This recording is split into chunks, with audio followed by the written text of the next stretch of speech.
말씀 봅니다. 디모데전서 6장 7절에서 14절.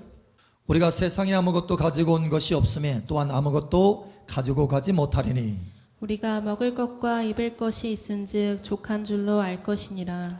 부하려 하는 자들은 시험과 올무와 여러 가지 어리석고 해로운 욕심에 떨어지나니 곧 사람으로 파멸과 멸망에 빠지게 하는 것이라. 돈을 사랑함이 일만하게 뿌리가 되나니 이것을 탐내는 자들은 미혹을 받아 믿음에서 떠나 많은 근심으로써 자기를 찔렀도다. 오직 너 하나님의 사람아, 이것들을 피하고 의와 경건과 믿음과 사랑과 인내와 온유를 따르며 믿음의 선한 싸움을 싸우라. 영생을 취하라. 이를 위하여 내가 부르심을 받았고 많은 증인 앞에서 선한 증언을 하였도다. 만물을 살게 하신 하나님 앞과 본디오 빌라도를 향하여 선한 증언을 하신 그리스도 예수 앞에서 내가 너를 명하노니 우리 주 예수 그리스도께서 나타나실 때까지 흠도 없고 책망받을 것도 없이 이 명령을 지키라. 아멘. 한 분이 저에게 메시지를 보내왔어요. 카톡 메시지를. 2044년까지는 꼭 살아야 된대요. 2044년. 그래서 2044년이 무슨 중요한 해인가? 그때 무슨 일이 벌어지나? 혹시 예수님이 재림한다고 하시는 얘기인가? 그래서 딱 그 안에 열어봤더니요, 2044년도 10월 달에 10월 1일부터 개천절 그리고 추석 연휴, 한글날, 또 공휴일에 이제 뒤로 밀려가는 것도 있잖아요. 그것까지 합쳐가지고 10월 1일부터 10월 10일까지 연휴인 거예요. 열흘 동안 연휴라서 그때까지 꼭 살아있어야 된대요. 살아있어야 될 이유가 확실한 것 같아요. 여러분, 왜 사십니까? 목사님 방금 말했잖아요. 2044년도. 여러분, 많은 하나님의 자녀들이요, 왜 살아야 되는지 이유가 명확하지 않고 살아가는 경우가 참 많습니다. 그래서 삶을 제대로 잘 살지를 못해요. 정말 잘 살려면 왜 살아야 되는지 이유가 명확해야 됩니다. 사는 목적이 명확해야 된다는 거예요. 2044년도 휴일이 열흘이니까 그때까지 살아야 된다.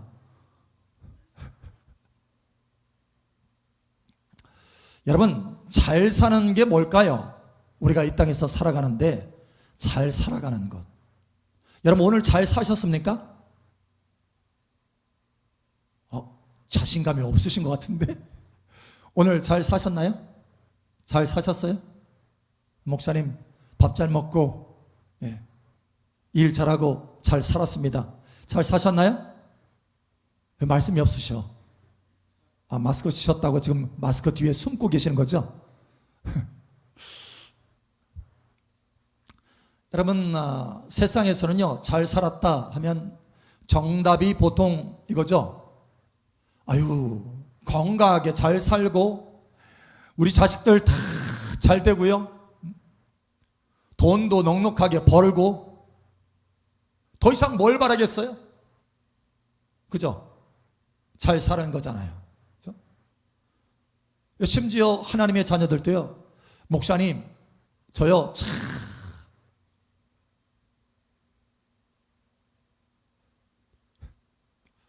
참 잘 살고 있어요 하는데, 그래요? 어떻게 살고 계세요? 아니, 건강하게 살고, 건강하게 살면 됐잖아요. 건강하게 살고, 요즘 회사가 잘 나가가지고 돈 잘 벌고, 우리 자식들 다 잘 돼가지고 지금 결혼해서 애 하나씩 다, 그러면서 너무 잘 살았다라는 거예요. 근데 그 말을 들을 때 내 마음에 참 아쉬움이 있었어요. 물론 사실 잘 살은 거죠. 그 정도면 잘 살았다 할 수 있죠. 그리고 또 감사하는 게 마땅하죠.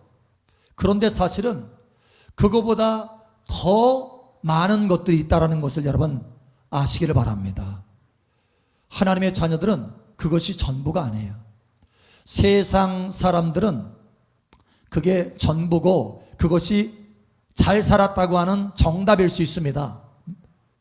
아니, 돈 많고 건강하고 자식 잘 됐으면 됐지. 그래서 그런데요, 누가복음 16장에 보면 예수님이요 완전히 뒤집습니다. 그러니까 이런 눈으로 바라보는 거잖아요. 아니, 돈 많고 자식 잘 되고 건강하면 정말 잘 사는 것이다라고 하는 이 가치관, 이 눈, 이 삶을 바라보는 눈, 삶을 평가하는 눈, 이거를 완전히 뒤집습니다. 누가복음 16장에 보면 거기에 주님께서 실제로, 사실 저는 그게 실제로 있었던 일이라고 봅니다. 주님이 비유로 하신 것이 아니고 실제로 있었던 사건에 대해서 거기에 보면 부자와 나사로 이야기가 나옵니다. 부자, 여러분 잘 아시죠? 기억하시죠? 거기에 여러분 부자의 삶을 보세요. 아주 건강합니다.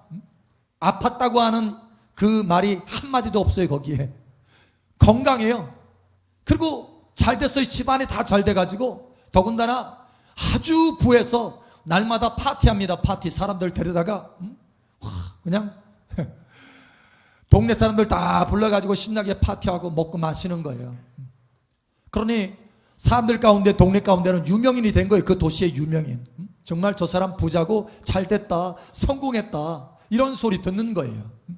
자, 그런데 그 집 문간에 아직 그 집 안으로 들어가지도 못하고 뭔가 좀 부스러기라도 먹을 것이 있나 하고 그 문간에 버티고 있는 사람이 있습니다. 거지 나사로예요. 거지입니다. 어떻게 보면 사람의 삶 가운데 가장 그 비참한 삶을 살고 있는 거예요. 가난합니다. 가난한데 보통 가난한 게 아니고 그냥 뭐 집도 있는데 돈이 좀 없어, 이런 정도가 아니고 아예 거지예요. 거지. 거기다가 질병이 들었습니다. 병 들었어요. 아주 심각한 병. 고칠 수 없는 병이 들었습니다. 가난한 것도 너무 힘든데 병까지 들었어요. 그러니 사람들의 평가할 때 이 사람은 뭡니까? 가장 못 산 사람이잖아요. 가장 잘 못 산 사람. 그래서 이 생의 어떤 그 가치관으로 볼 때, 이 생의 눈으로 볼 때는 부자가 정말 잘 산 것이고 이 거지 나사로는 정말 형편없이 산 거예요. 자, 그런데 이 생이 딱 끝나고 그 다음 생이 넘어가니까 영생의 시각으로, 영생의 눈으로 보니까, 내세의 눈으로 보니까 완전히 뒤바뀌어집니다. 여러분, 부자는요 지옥에가 있습니다. 그래서 너무 뜨거워가지고 그 불 가운데, 그 불지옥 가운데, 구더기도 죽지 않는 그 불지옥 가운데 고통을 받는 거예요. 끊임없이, 쉴 틈도 없이 고통받는 거예요. 너무 고통스러워서, 그 뜨거움이 너무 고통스러워서 저기 멀리 보니까 웬걸이요, 그 나사로 자기 집 앞에, 문 앞에서 그 헌대를 개들이 핥고 있었던 그 질병, 허덕이고 있었던 그 가난, 그 거지가 세상에 저 천국에서 아브라함 품에서 쉬고 있는 거예요. 안식하고 있는 거예요. 자기는 여기 지옥에서 고통받고 있는데. 그래서 제발 그 나사를 좀 보내가지고 내 입술에, 내 혀에 물 한 방울만 묻혀지게 해주세요. 막 고통을 합니다. 자, 이 생의 관점에서 볼 때는 이 부자가 너무너무 잘 산 것이고 이 거지 나사로는 형편없이 산 건데, 그 선이 딱 넘어가니까, 영생의 선으로 넘어가니까, 영생의 눈에서 보니까 와, 이 부자가요 형편없이 잘못 사는 것이고, 그리고 이 나사로는 잘 사는 거라는 거예요. 여러분, 심지어 이 부자가요 그 지옥에서 후회합니다. 전에는 자기가 자기 눈으로 볼 때, 이 생의 눈으로 볼 때는 이게 정말 잘 사는 것이다 이렇게 생각하고 부자로서 이렇게 잘 살았다고 생각했는데, 그렇게 보았는데 이거 잘못됐다라는 거예요. 이거 잘못 봤네. 내가 지금 이 지옥에서 고통받는 거 보니까 내가 정말 잘못 봤네. 세상에서 바라볼 때, 이 생의 그 눈으로 바라볼 때 정말 이게 잘 산다고 했는데 이게 아니었구나 생각하고 후회합니다. 후회하면서 뭐냐면, 자기 형제들을 이런 눈으로 지금 바라보면서 세상을 잘 살고 있다 생각하는 사람들이 있는데, 내 형제들이 그런 사람들인데 내 형제들에게 제발 나사를 좀 보내주십시오. 내 형제들도 죽으면 여기 지옥에 올 것 아닙니까?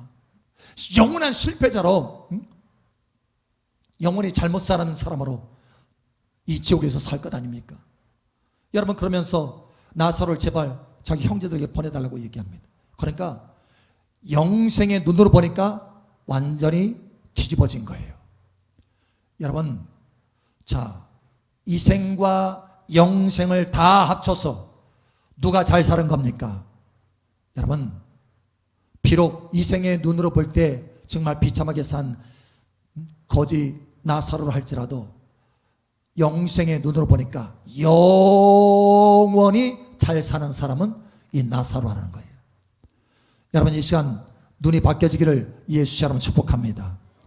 정말 이 땅에서 잘 살려면 이 생의 눈에서 회개해야 돼요. 이 생의 눈으로 살아가는 거 회개해야 돼요. 회개.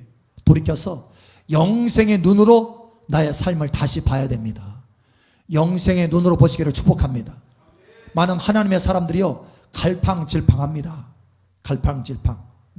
그래서 자기보다 좀 잘 사는 사람들 보면은 뭐 의리의리한 집에서 살아가는 사람들 보면은 막 부러워해요. 부러워해. 야, 나도 저런 집에서 좀 살아봤으면 부러워한다니까요. 그러다가 딱 생각이 정신이 번쩍 들면, 아, 그렇지, 그거 아니지. 나는 천국에 내 집이 있는데, 나는 하나님의 자녀인데, 나는 영생을 가진 사람인데, 이렇게 생각하면서 다시 돌이켜요. 그러다가 또 살다가 보면 누구 자동차, 멋진 자동차 싹 몰고 가는 거 보면 부러워가지고 또 부러워하는 거예요. 그 다시 또 정신 차려. 아, 아니지, 천국에 나 상급이 있는데. 그러니까 명확하지가 않은 거예요. 이 눈이 바라보는 눈이, 날마다 세상을 바라보는 눈이, 나의 가치관이 명확하지가 않은 거예요. 흔들리는 거예요. 갈팡질팡하는 거예요.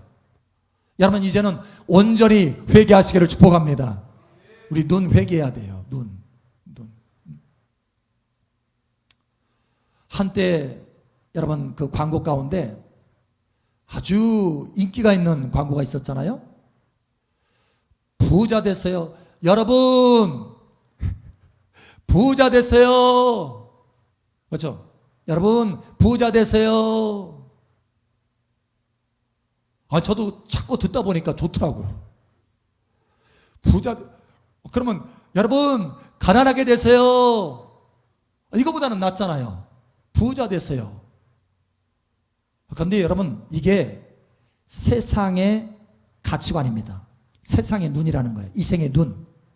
그러니까 잘 산다라고 하는 그 기준이 뭐냐? 부자 되는 거예요. 그래서 우리가 때로는 어떤 사람들, 그 사람 정말 잘 살아 얘기하잖아요. 아, 그 사람 잘 살고 있대. 잘 살아. 그러면 잘 산다 보통 딱 들을 때 우리가 이 이미지가 딱 들어올 때 어떤 이미지입니까? 그 사람 정직하게 살아. 그 사람 하나님 앞에 충성스럽게 살아. 그 사람 하나님 앞에 예배 드리는데 정말 경배 차원으로 들어가서 살아. 그 사람 하나님의 상급을 바라보면서 살아. 여러분, 이런 이미지가 들어옵니까? 솔직히 안 들어오죠? 그 사람 잘 살아. 그러면 어떤 생각이 들어옵니까? 아, 부자로 살아. 이렇게 들어오잖아요. 그러니까 이 잘 산다는 거에 이 가치관의 이 개념이 돈 많고 부자로 살아가는 것, 이렇게 생각한다라는 거예요. 자, 그런데 여러분, 사도 바울의 당시에도 바로 그렇게 세상이 돌아가고 있었다라는 거예요. 그래서 이렇게 말합니다. 이렇게 말합니다. 9절에 보니까 부하려 하는 자들이 있었다라는 거예요.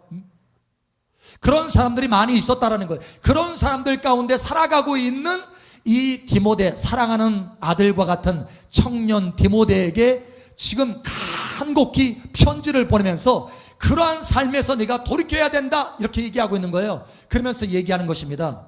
부하려 하는 자들은 시험과 올무와 여러 가지 어리석고 해로운 욕망에 떨어지나니 곧 사람으로 파멸과 멸망에 빠지게 하는 것이라. 와, 여러분, 부하려 하는 것, 여러분, 우리가 보통 그렇게 생각하잖아요. 부자로 살려고 하지, 누가 가난하게 살려고 그래요? 근데 부자로 살려고 하는 것, 그렇게 목적을 가지고 인생을 살아가는 것 자체가 그 사람을 파멸하게 만든다는 거예요.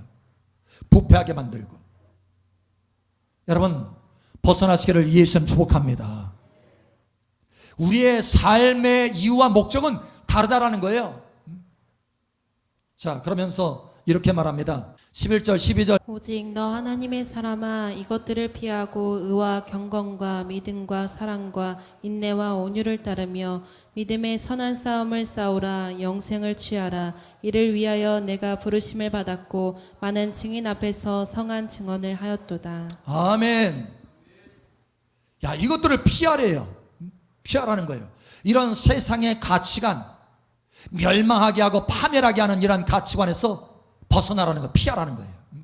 부활이 하는 거, 여러분 세상은요, 부활이 하는 거, 이게 좋다고 생각합니다. 좋은 거라는 거예요, 부활이 하는 자. 부활이 하는 자가 되는 거, 그럼, 돈 많고 많이 벌어서 성공하는 사람, 이렇게 되려고 하는 게 누가 나쁘다고 말합니까?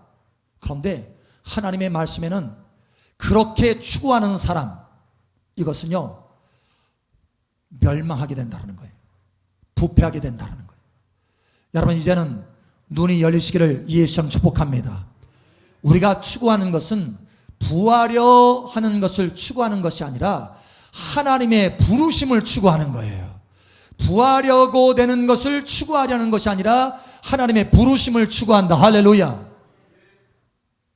그래서 부하려 하는 자가 되는 것이 아니라 영생을 취하는 자가 되라, 이렇게 말씀합니다.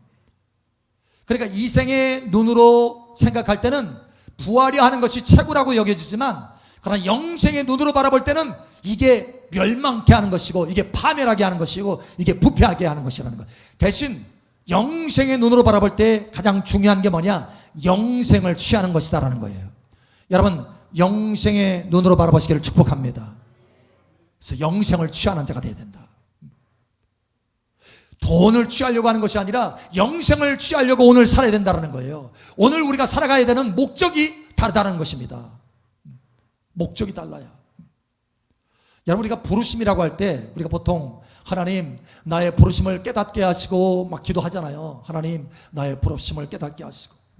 또 어떤 사람은 뭐 사업가로 하나님께서 부르시고, 또 어떤 사람은 작가로 부르시고, 어떤 사람은 예술가로 부르시기도 하고, 어떤 사람은 교사로 부르시기도 하고, 또 교수, 또 목사로 부르시기도 하고, 다양한 부르심들이 있잖아요.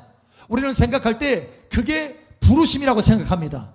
예, 맞습니다. 그게 부르심입니다. 그런데요, 그거는요, 겉의 부르심이에요. 겉모습의 부르심이고, 진짜 부르심, 그 안에 핵심적인 부르심이 따로 있습니다. 그게 바로 뭐냐? 영생을 취하는 것입니다. 여러분, 이것을 깨달으시기를 축복합니다. 그러니까 저와 여러분의 삶의 모양과 형태는 다 달라도, 저는 목사로 부르심을 받았잖아요. 어떤 분은 여러분 직장 생활로 부르심을 받았잖아요. 어떤 사람은 사업하는 사람으로 부르심을 받았잖아요. 겉의 모습은, 그 직업은 다 다를 수 있어요. 그런데 정작 우리 모두가 다 똑같이 오직 하나의 부르심이 있다는 거예요. 그건 바로 영생을 취하는 것이다라는 거예요. 그게 핵심의 부르심이라는 것입니다. 여러분, 부르심이라고 할 때는 하나님이 우리를 부르셨다는 거예요. 그러니까 강현우 하고 불렀어요. 수없이 많은 사람들 가운데, 저 멸망해가는 많은 사람들 가운데 강현우 불렀어요. 불러서 저를 건져냈어요. 그 어둠의 나라에서 저를 건져내서 불렀어요. 그리고 하나님의 나라로 옮겼습니다. 그렇게 하나님의 나라로 옮긴 그 부르심의 목적이 뭐냐? 그 부르심이 뭐냐? 영생을 취하는 것이라는 거예요.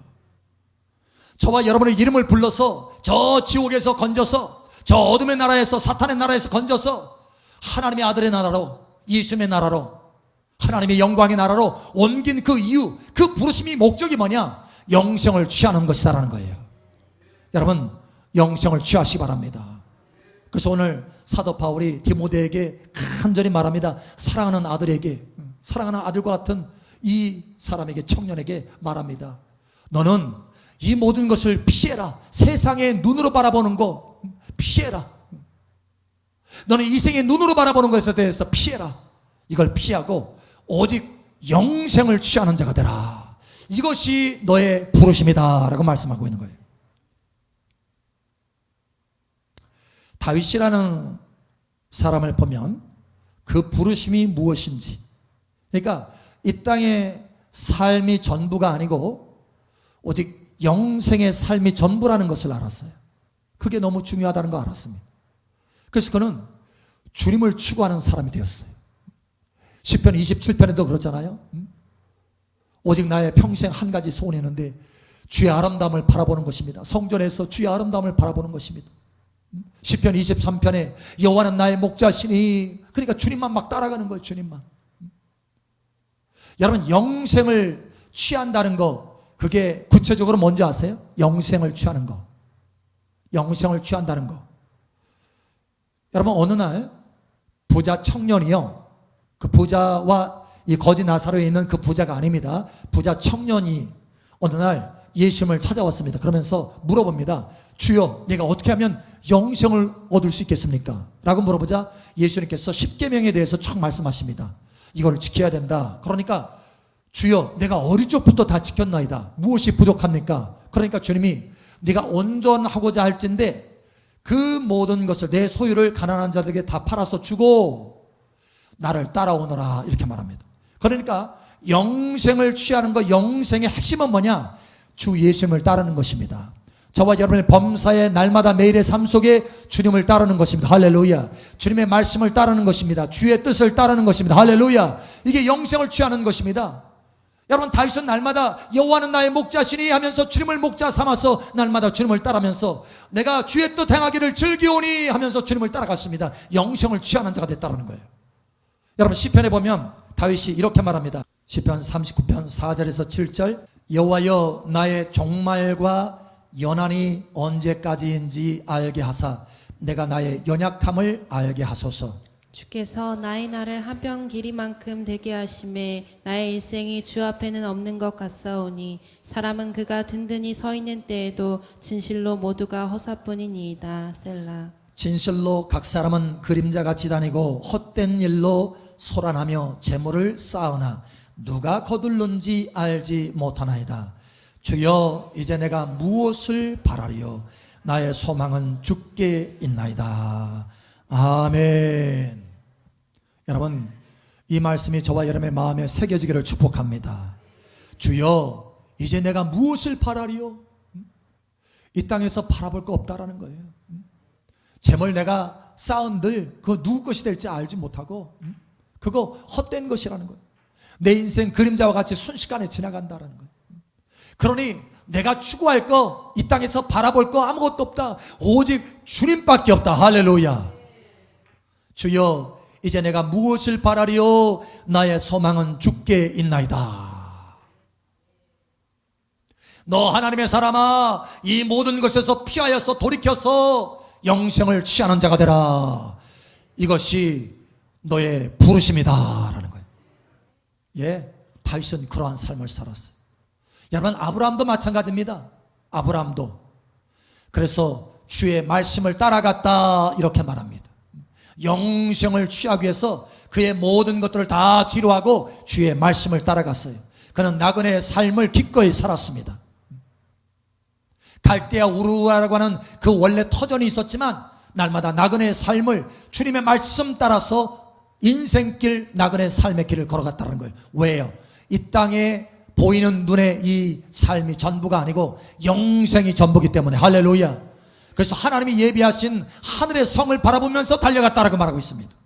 여러분, 모세도 마찬가지예요. 애굽에 부하가 있었지만 그가 취할 수도 있었지만 그거 취하지 않고 이스라엘 백성과 함께 고난받는 것을 오히려 즐거워하고 하늘의 부르심의 상을 향해서 달려갔다라고 말하고 있습니다.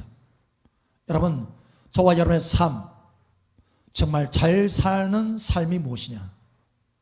하나님의 부르심, 영생을 취하는 삶을 살아내는 것입니다. 오늘 우리가 살아가는 삶은요, 우리의 전체 인생의 축소판입니다. 축소판.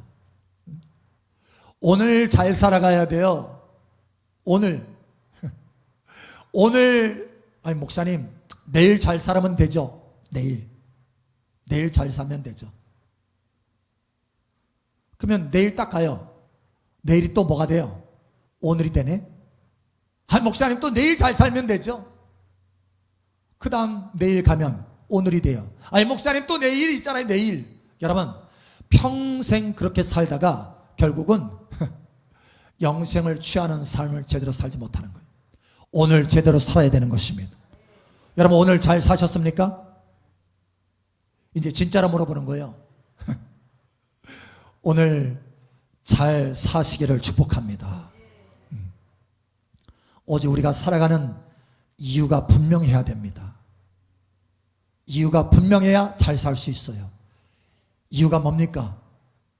우리가 오늘 살아가야 되는 이유가 뭡니까? 오늘 우리의 부르심의 이유가 뭡니까? 부르심이 무엇입니까? 영생을 취하는 것입니다. 영생을 취하는 것입니다. 부하려 하는 것이 아니라 영생을 취하려 하는 것입니다. 영생을 취하는 것입니다.